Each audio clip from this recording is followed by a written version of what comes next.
day, I looked around and I noticed like, wow, I'll have conversations with my colleagues in the back room and we'll be talking about these COVID protocols and how they're causing these patients to go into organ failure, but they won't say anything about it because they're too afraid of getting rejected by their peers.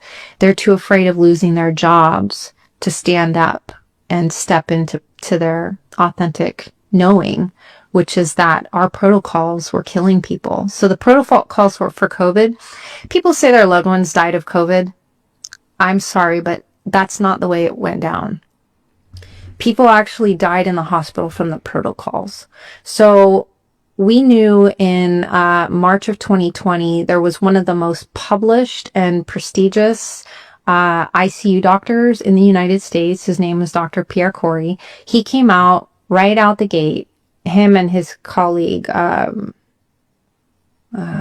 forget his name, but there were a couple of doctors nationally known for their expertise in intensive care. So that's like dealing with people who are about to die.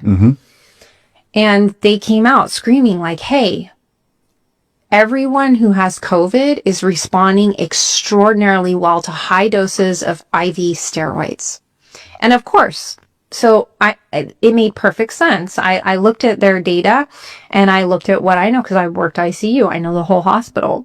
When a patient is going into an inflammatory response, so that's something people should know about COVID, whatever it was, it caused more inflammation in the human body than we'd ever seen from any infectious disease in my career as a nurse working for the hospitals. So that was over 10 years.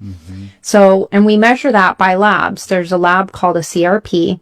And you can clearly see how much inflammation is in the body when a person is under attack. You know, their immune system is under attack. So we had CRP levels that were more than double that I had ever seen. I mean, they were out the roof. And so because I knew that, and then I heard these ICU intensivists that were nationally known for their expertise come out and say, we need to be giving all these patients high dose steroids because immediately their bodies would respond. And of course they would. Steroids are an anti-inflammatory. They correct the inflammatory response. So that was March of 2020. That was before the vaccines, before anything happened. We knew that we had an effective tool for managing the inflammation of COVID. And the CDC and the leadership for our health industries in the United States completely shut that down.